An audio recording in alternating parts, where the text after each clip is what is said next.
చెన్నైలో ఈడీ అధికారుల సోదాలు నిర్వహిస్తున్నారు. 1000 కోట్ల రూపాయల అక్రమాల కేసులో టీఎస్ఎంఈసీ అధికారుల నివాసాల్లో తనిఖీలు చేస్తున్నారు. ఐఏఎస్ ఎండీ విశాఖన్ ఇంటిపై కూడా ఈడీ దాడులు జరుపుతోంది.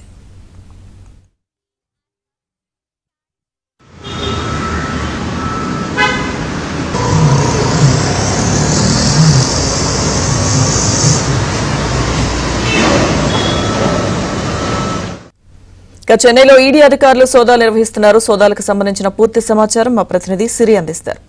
సిరి, తమిళనాడు రాష్ట్ర మద్య విక్రయ సంస్థ టాస్మాక్ లో జరిగిన 100 కోట్ల మద్యం కుంభకోణం కేసులో ఎన్ఫోర్స్మెంట్ డైరెక్టరేట్ తాజాగా 12 ప్రాంతాలలో దాడులు నిర్వహించింది.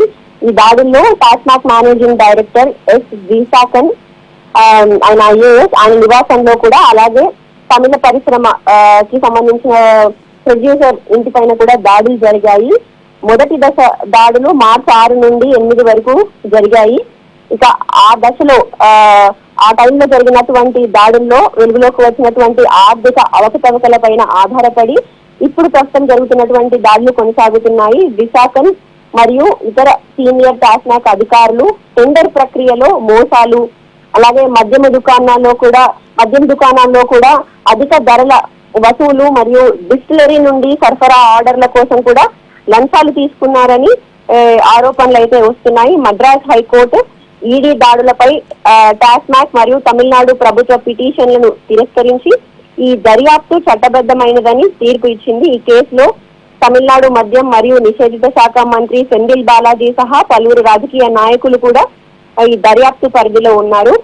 అయితే ఈ కేసు ఇప్పటికే తమిళనాడు రాజకీయాల్లో అయితే కలకలం రేపుతుందని చెప్పొచ్చు.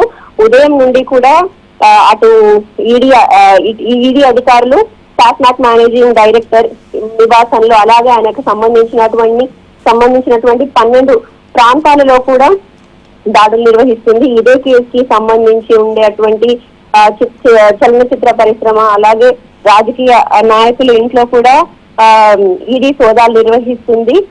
అకార్డ్, SAIFL మరియు శివ వంటి డిస్టిలరీ మరియు దేవి బాటిల్స్, క్రిస్టల్ బాటిల్స్ వంటి బాటిలింగ్ కంపెనీలు కలిసి ఖర్చులను ఏవైతే ఉన్నాయో అవి పెంచి బోగస్ కొనుగోలు ద్వారా దాదాపు 100 కోట్లకు పైగా అకౌంట్ లో లేని నగదుని సృష్టించి దానికి టాస్మాక్ అధికారులకు లంచంగా చెల్లించినట్లు కూడా ఈడీలో అయితే పేర్కొంది. ఇక ఈ కేసు ఇప్పటికే అటు రాజకీయాల్లో అయితే కలకలం రేపుతుంది. మరిన్ని వివరాలు అయితే వెలుగులోకి వచ్చే అవకాశం ఉంది. థాంక్యూ సిరి.